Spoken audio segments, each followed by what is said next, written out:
Home study India app में दोस्तों आपका स्वागत है। आज हम बोट एंड स्ट्रीम के क्वेश्चंस करेंगे। यहाँ पर हम बेसिक लेवल से लेकर स्टार्ट करेंगे और इसके जितने भी एडवांस लेवल तक के क्वेश्चंस बनते हैं वो सारे हम यहाँ पर कवर करेंगे। तो वीडियो स्टार्ट करने से पहले प्लीज ये वीडियो अपने दोस्तों को शेयर कर दो ताकि वो भी हमारे साथ जुड़ सके। तो वीडियो स्टार्ट करने से पहले जिन लोगों ने भी मेरे चैनल को सब्सक्राइब नहीं किया है प्लीज वो एक बार सब्सक्राइब कर दें ताकि जो नए नए वीडियोस आए उनके अपडेट्स भी उनको मिलते रहे। तो आइए वीडियो स्टार्ट करते हैं बोट एंड स्ट्रीम के साथ। बोट एंड स्ट्रीम स्टार्ट करने से पहले हम कुछ चीजों को इसमें समझते हैं जो कि यहाँ पर काम आएगी। जैसे ये कोई नदी है, उस नदी में ये कोई नाव है। अगर वो नाव, ये जो नदी है वो v वेग से जा रही है और ये नाव है उसकी जो वेलोसिटी है वो क्या है, u है। तो अगर ये धारा के साथ जाएगी, मतलब धारा के साथ जाएगी तो इसका मतलब क्या होगा, विद द स्ट्रीम, या इसको बोल सकते हैं हम डाउन स्ट्रीम। इन दोनों का मतलब एक ही होगा। तो विद द स्ट्रीम या डाउन स्ट्रीम, तो जब इसका जो फाइनल वेलोसिटी होगी वो क्या हो जाएगी, फाइनल वेलोसिटी हो जाएगी एक तो नाव की स्पीड और एक जो नदी की स्पीड है वो दोनों ऐड हो जाएगी, यानी कि u प्लस वी हो जाएगी। अगर ये नदी इस v वेग से इस साइड बह रही है और जो नाव है उसको इस साइड जाना है u वेग से, तो उसकी वेलोसिटी क्या हो जाएगी, कम हो जाएगी। मतलब जो उसकी नेट वेलोसिटी होगी वो क्या हो जाएगी, कम हो जाएगी। तो v नेट क्या हो जाएगा हमारे पास, u माइनस v, क्योंकि नाव इधर की साइड कब जाएगी, जब u ज्यादा होगा v कम होगा। तो u अगर इधर अपोजिट है दोनों, तो इसलिए क्या हो जाएगा, माइनस हो जाएगा। तो इसको हम बोलते हैं अप स्ट्रीम या अगेंस्ट द स्ट्रीम।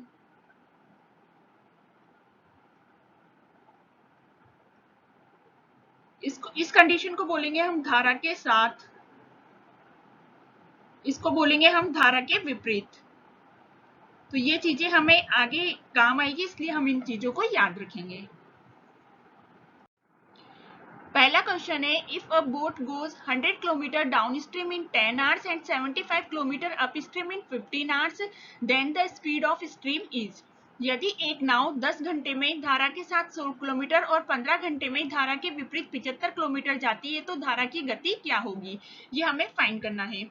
तो हम इस तरह के जो क्वेश्चन है उनको कैसे करेंगे कि हमें दे रखा है कि क्या जा रही है, कि जो डाउन स्ट्रीम दे रखी है। डाउन स्ट्रीम का मतलब क्या होता है कि कोई नदी है, मतलब धारा के साथ वो इस स्पीड से जा, और नदी में क्या है, ये नाव है, वो क्या है, धारा के साथ चल रही है। नाव, नदी की स्पीड भी इधर है, नाव की स्पीड भी इधर है। हम जानते हैं कि जो वेलोसिटी होती है वो क्या होती है, डिस्टेंस अपॉन टाइम। तो यहाँ पर बोल रहा है कि एक नाव 100 किलोमीटर डाउन स्ट्रीम 10 घंटे में जाती है। तो जो नाव की स्पीड क्या हो जाएगी, नाव की स्पीड निकालेंगे तो नाव की स्पीड हो जाएगी 100/10, यानी कि कितनी हो जाएगी, 10। तो अगर वो डाउन स्ट्रीम जा रही है तो मतलब क्या होगा, बोट की स्पीड प्लस स्टीम, जो नदी की स्पीड, नदी की धारा है उसकी स्पीड को ऐड कर देंगे तब ये कितनी हो जाएगी, ये 10 हो जाएगी। अब वो बोल रहा है कि 75 kilometre upstream in 15 hours. अगर वो धारा के विपरीत जाता है तो कितने, 75 किलोमीटर चलता है 15 घंटे में, यानी कि 75 किलोमीटर चलता है 15 घंटे में, तो ये हो जाएगा 5, यानी कि बोट धारा के विपरीत जाएगी तो उसकी स्पीड क्या हो जाएगी, 5 हो जाएगी। हमें पूछा है कि स्पीड ऑफ स्टीम क्या होगी, स्टीम की स्पीड क्या होगी, ये फाइंड करना है। हमें स्टीम निकालना है तो क्या करेंगे, ये दो इक्वेशन हो गई, इनको सॉल्व कर लेंगे, इसको माइनस कर देंगे, इसको प्लस कर देंगे, माइनस कर देंगे, ये कैंसिल हो गया, ये कितना हो गया, 2s हो गया, ये कितना हो गया, 5 हो गया, तो s कितना आ गया, 2.5। तो इस तरह ये क्वेश्चंस को सॉल्व कर सकते हैं। अगला क्वेश्चन है, a boat travels 10 kilometre in 1 hour downstream and 14 kilometre in 2 hours upstream, the time it will take to travel 17 kilometre in still water is. यदि एक नाव 1 घंटे में धारा के साथ 10 किलोमीटर और 2 घंटे में धारा के विपरीत 14 किलोमीटर जाती है तो शांत जल में 17 किलोमीटर की यात्रा में कितना समय लगेगा, हमें ये फाइंड करना है। तो हम इसके लिए क्या करेंगे कि हमें क्या दे रखा है कि जो डाउन स्ट्रीम और अप स्ट्रीम उसकी स्पीड दे रखी है हमारे पास। तो हमें पता है कि जो स्पीड क्या होती है या वेलोसिटी क्या होती है हमारे पास, डिस्टेंस अपॉन टाइम। तो पूछ रहा है कि डाउन स्ट्रीम मतलब धारा के साथ क्या है, 10 किलोमीटर 1 घंटे में चलता है। तो जो धारा के साथ चलता है 10 किलोमीटर 1 घंटे में, तो उसकी स्पीड कितनी हो गई, 10 हो गई। ये क्या करता है, धारा के साथ चल रहा है मतलब डाउन स्ट्रीम चल रहा है, यानी कि बोट की स्पीड प्लस स्ट्रीम की स्पीड ये कितना हो गई, 10 हो गई। अब पूछ रहा है, अगला क्वेश्चन बोल रहा है कि 14 किलोमीटर 2 घंटे में चलता है अप स्ट्रीम, यानी कि जो 14 किलोमीटर चलता है 2 घंटे में, तो उसकी वेलोसिटी कितनी हो जाएगी हमारे पास, 7 हो जाएगी। पर ये क्या चल रहा है, अप स्ट्रीम, यानी कि धारा के विपरीत चल रहा है, यानी कि जो बोट की स्पीड है और धारा की स्पीड वो विपरीत है, तो ये कितनी हो जाएगी तब, 7 हो जाएगी। बस इस इक्वेशन को हम सॉल्व कर लेंगे। इस इक्वेशन को सॉल्व करके पूछ रहा है कि जो 17 किलोमीटर स्टिल वाटर में कितना टाइम लगाएगी वो बोट। तो हमें बोट की स्पीड फाइंड करनी है, तो हम क्या करेंगे, इसको डायरेक्ट सॉल्व कर लेंगे, तो ये ऐड कर देंगे इनको, तो ये कितना हो जाएगा, 2b हो जाएगा, और इसको ऐड करेंगे तो ये हो जाएगा 17। तो b कितना आ गया, 17/2, यानी अब पूछ रहा है 17/2 आ गया। अब पूछ रहा है कि उसको कितना टाइम लगेगा 17 किलोमीटर जाने में। हमें पता है कि बोट की स्पीड हमारे पास कितना आ गई, 17/2 किलोमीटर पर आवर। अब पूछ रहा है कि टाइम कितना लगेगा उसको 17 किलोमीटर जाने में। तो हमें पता है कि वेलोसिटी क्या होती है, डिस्टेंस अपॉन टाइम। वेलोसिटी हमें पता है, तो टाइम निकालेंगे तो क्या हो जाएगा, डिस्टेंस अपॉन वेलोसिटी। डिस्टेंस कितनी है, 17 किलोमीटर जाना है, स्पीड कितनी आई बोट की, 17/2 आ गई। तो कितना टाइम हो जाएगा, टाइम हो जाएगा उसको 2 आवर्स। यही हमारा आंसर हो जाएंगे।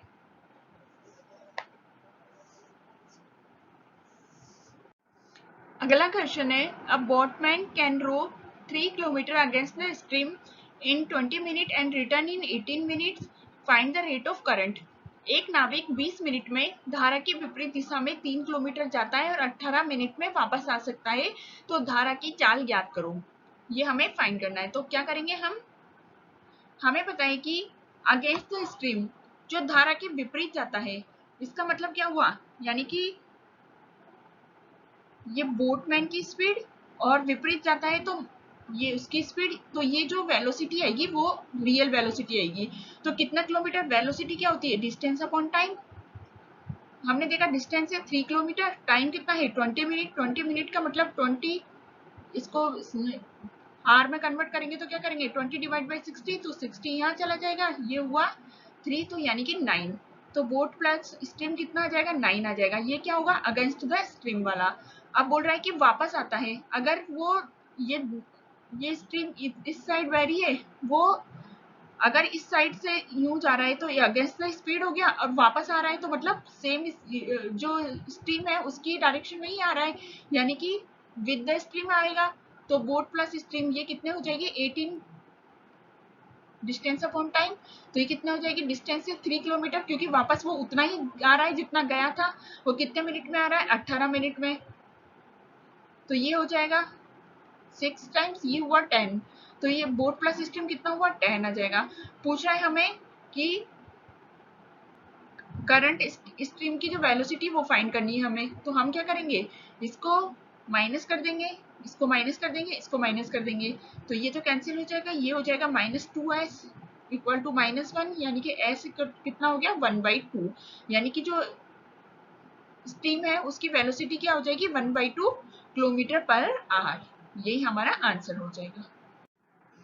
A boat takes 9 hours to travel from A to B upstream, which is 18 km apart. If the river current is 3 km per hour, how long will it take to travel downstream between B to A? A से B जो 18 kilometre की दूरी पर है, धारा के विपरीत यात्रा के लिए एक नाव को 9 घंटे लगते हैं। यदि नदी की धारा 3 किलोमीटर प्रति घंटा है तो B से A के बीच की धारा के साथ यात्रा करने में कितना समय लगेगा। तो क्वेश्चन हमें बोल रहा है कि 2 पॉइंट है A और B। तो ये हमने 2 पॉइंट लिए कि ये A है और ये है B। ये दोनों 18 किलोमीटर की दूरी पर है। अगर वो डाउन अप स्ट्रीम जाता है, अप स्ट्रीम मतलब धारा के विपरीत जाता है, यानी कि बोट माइनस स्पीड धारा के विपरीत अप स्ट्रीम जाता है, तो क्या करता है वो 18 किलोमीटर 9 घंटे में कवर कर लेता है, यानी कि 18 किलोमीटर 9 घंटे में कवर कर लेता है। तो ये कितनी आ जाएगी, जो अप स्ट्रीम वेलोसिटी आ गई वो कितनी आ गई 2, यानी कि बोट माइनस स्पीड आ गई हमारे पास 2। हमें पूछा है कि जो बोट जो रिवर की करंट है उसकी जो वेलोसिटी वो क्या है 3 किलोमीटर पर आवर, यानी कि स्ट्रीम है उसकी वेलोसिटी क्या है 3 आ गई। तो हमारे पास 3 दे रखी है, तो ये 2 आ गया, तो बोट की स्पीड क्या आ गई हमारे पास 5 किलोमीटर पर आवर, ये हमारी बोट की स्पीड आ गई। अब वो बोल रहा है कि अगर वो बी से ए आता है, वो डाउन स्ट्रीम है, मतलब धारा के साथ आता है, तो उसको कितना टाइम लगेगा। अगर डाउन स्ट्रीम वेलोसिटी निकालेंगे पहले हम, तो डाउन स्ट्रीम वेलोसिटी क्या हो जाएगी उसकी, बोट प्लस स्ट्रीम, क्योंकि वो धारा के साथ आ रहा है। बोट हमारे पास 5 आ गई, स्ट्रीम का दे रखा है ऑलरेडी 3, तो ये कितना आ गया 8। तो जो डाउन स्ट्रीम वेलोसिटी होगी वो हमारे पास 8 हो गई। अब उसको कितना टाइम लगेगा, तो टाइम क्या होता है डिस्टेंस अपॉन वेलोसिटी। तो डिस्टेंस कितनी है 18 किलोमीटर, वापस आएगा तो भी वो 18 किलोमीटर चलेगा, और वेलोसिटी कितनी आ गई हमारी डाउन स्ट्रीम की 8 आ गई, तो कितना आ जाएगा 9/4, तो ये 9/4 आवर्स, तो ये हमारा आंसर हो जाएगा। A swimmer swims a distance of 36 km in 6 hours downstream and a distance of 40 km upstream in 8 hours. Find the speed of swimmer in still water. एक तैराक 6 घंटे में 36 किलोमीटर धारा के साथ तैरता है और 8 घंटे में 40 किलोमीटर की दूरी धारा के विपरीत पर नदी में तैरता है। शांत पानी में तैराक की गति का पता लगाएं। तो जो क्वेश्चन हमें क्या बोल रहा है कि स्विमर है वो क्या करता है डाउन स्ट्रीम, डाउन स्ट्रीम का मतलब धारा के साथ, तो जो धारा के साथ यानी कि बोट प्लस स्ट्रीम, ये धारा के साथ, तो उसकी स्पीड कितनी है, उसकी स्पीड है 36 डिवाइड बाई 6, यानी कि जो स्पीड क्या होती है डिस्टेंस अपॉन टाइम, तो डिस्टेंस थी 36, टाइम था 6 आवर, तो ये कितना हो गया 6 हो गया। अब बोल रहे हैं कि और क्या हुआ अप स्ट्रीम, अप स्ट्रीम मतलब धारा के विपरीत, यानी कि बी माइनस एस धारा के विपरीत कितनी 40 किलोमीटर चल रहा है, कितने में 8 घंटे में 8 आवर्स में, तो ये कितना हो गया 5 हो गया। हमें पूछा है कि स्पीड ऑफ स्विमर, स्विमर की स्पीड पूछ ली है, तो हमें क्या ये बोट लिया या स्विमर लिया, तो बोट ली हमने स्विमर की जगह, तो बोट की स्पीड निकाल लेंगे, तो क्या आ जाएगा हमारे पास, दोनों को सम कर देंगे। अगर इन दोनों इक्वेशन को सम किया तो ये कितना आ जाएगा 2b, ये वाला कैंसिल हो जाएगा, तो ये कितना आ जाएगा 11, तो बोट की स्पीड कितनी आ गई 11/2, तो यही क्या है स्विमर की स्पीड है, तो यही हमारा आंसर हो जाएगा। थैंक यू दोस्तों, अगर आज आपको मेरा वीडियो पसंद आया तो प्लीज़ मेरे चैनल को सब्सक्राइब करें, लाइक करें एंड शेयर करें। Thank you.